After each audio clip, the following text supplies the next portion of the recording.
Kedi Kristo Hama Rasafaren Picha la Lord Imene Antina Tio Pam Yo Come Matiquene Ti Yo Kidi Not Anion Cha Wadi Bodu Wati ya Tiak Sub County Nion Cha Wadi Bodu ni Anabe Beruka Warifil Wekla Kori Lokbori Maudo Ngoto Gen Kulanya Gen Bat Gita Loka Bal Kerne Uno Win Kibot Community Mano Gitika Chero Kibalalo Anu kema mai kolupelo Ginyuala kan Yo Kidi Not Gom ya Tiak Sub County Ana kwera lok ene tiana ngwena big ni lok Babalalu manigo yaga ngoma yaga ni lok goba kidong jo matia complaining e jono may ngom panga magi may kidong mono joni kitiga wadi ni ngom metown kede ngom me sub county bir ka ngom metown dano charro ku gedi ye wan kan wa pe ko ko Balalu mani o may ngom onyogi maga mon padano dong lega watie bot security Guchit kegwa mot watigi dano magimiru kwanyo ngom wa ye ikina ero donga to giti ye ruar tiak ti ye ulanya Gilbert giti ye ki jomu kene matino tino ngom ni ngom wa wana wati ukere mutong ni wana wati atikere mandong lega wati ni kongi chiet mot miri maria mojoni magi wajo ni wek ngom dongi chingi ma ngom wa pe wa ye anu kema mai kolopina ati mo apiara big we are big wafoyo kema wafoyo umera yini romo lok loke wamero winyo kibore tamo anbera bilok monya mona James lok pangom tie lok mapire tek yen Balalu tie kanyo ento peko mamegi bero miro waji lok ni joni ki wilo ngom ngene ka wilo ngom e kamia chiel ento gin dok kelo dano makipano ngom maroma deke ye e kamia chiel no kwere ni ene ni peko mamegi lok mo bino ni bene pe lok mamegwa dano gir twer bero kamo ke ento mier ku luk chik manu tie e area kamoni wek ka be bedo tie no mier bet no dan tika kwanyo yo achiel peko giti kenyo ay peko mo kene balany manu dong pego chulo pa jomu kene no tie eno ni en omier kong kinen kenyo gen joma pego chulo balany mi ko balany pa jomoni ni wek ko bet peke omera tikila penye la kori loko man magi loke kin pen kanye Balalu tika yako ngoma yaga nyoguma ngoma mayani loka da lok me yako ngom ole kan dano charo miri mamegi ento yako ngom ana puta neno ngat mo mani o yako ngom yaga wapoyo miri mamegi mano pia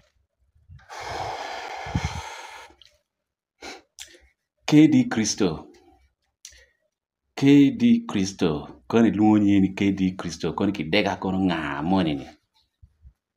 apoya tika pore wi in la poya che kimi chile adi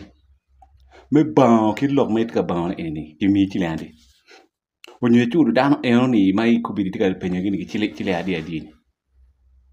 kon ngarmo ko waje kon nye ini KD Kristo ni adi kwe awinyi ni kono ake para bek kono dia eno kubidi wa ukidi ka misleading dano ukidi kuya para bek furpe ke kwanya ngomgi ene char meke marumani KD Kristo e charo ngomi marumani bod Balalu wacha wakong ngomi mo tie etika char ka misleading dano kidi man ko churu ke chile adi ko ni wido ko wa kai mo no chupa chile bod man go bange wen ko bidi in la poya ade dari ni KD Kristo en loka ba baba mamuru mero loge internet mai social media ma dan wen nana ni mi ngam ka bare ni ana nge gwak dogi mi tinyo ma dira ta be char pe migini me ni char da ol no kweri mo tiye ka tinyo dogi ma be char do dara bici nono lik miru ni rio ba lok ena we lik ngoma tika nyano wi ngoma tika nyano wi yena ti dan mo ne char ma kagi rat kani kira wo ma ti kene kumi kani arwara kini char ro do dong mo wi be to wi kare ti mene ro kiu kere ni de ti an yang kiu en de ka no ngi wi kinyo man tikan ikel ki katun dong madu be dong la kom katun ki kom ene ma ini ya pa ya ngeo na chuli mo ma ming way level ene ni foot ki tie ka existing pa ngeo gitika kenen en waro ming meo kidi ni magitika temo konyo gini jumate na social media ini TikTok kong wun commenting ki kum jemi ini ko comment I kum en lo ming magi mer ki kon ge mau dongo ta ge la gil bar ge rio ber chalu gi mer bara ni ki kon gini ko bi de win ngom ki lo re kak gi waja tini ngom pa kwara pe ngom me achara romo beru ngom ma iru mer ni tika gi wa ni mer fu eno peke wa ni mer chare petien lo ka wa kita ya ngom no do mer gi ini charo eno peo mer chare wa ke di Kristo ki wiye mo dingi mer fu wa ni a ko pe ya ngom ya ko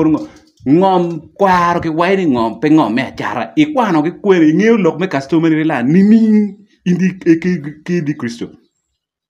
ti wa ki level kwan mo betire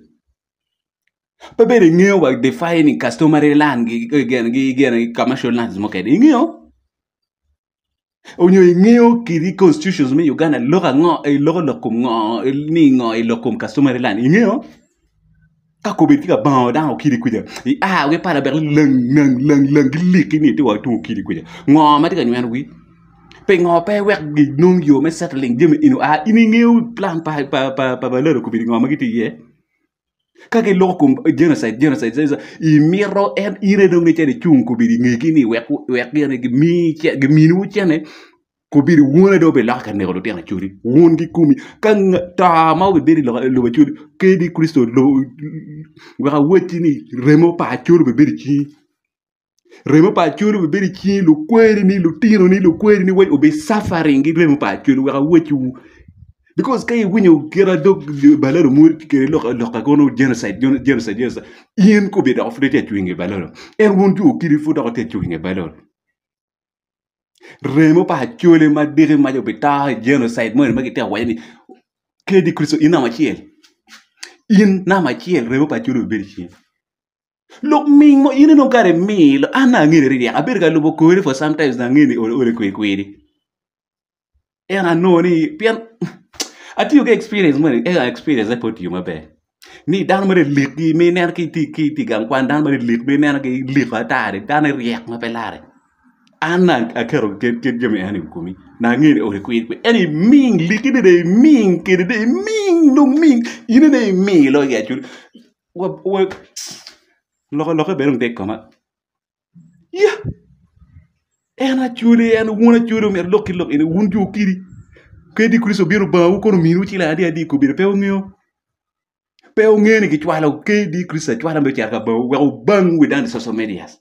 ada make lunya piwu ge rin ber jalu bi mer dano mer bala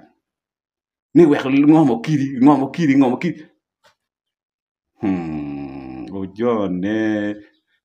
jomatika ne TikTok joma ne video ene chwala da ke pa ke wiye angona ken yo piano mo kere ne wunyo ne be no tek yara fura rwata come awo mo point chunya kanya no chalo pa kam yara posting mo ye da ke pa ke wiye video ba en pa di ke di Kristo chwala da ke pa ke wiye angona mere da ke der amiro ko commenting kum jemi le kidlok ming ini ya chuli pe o miro no ne ke di Kristo wa betian ma giri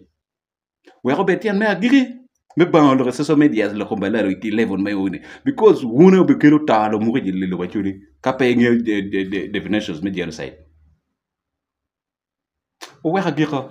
a wona be rak do kar no mer pa ma ka cha ara wona a no pa ko mer o la posing ma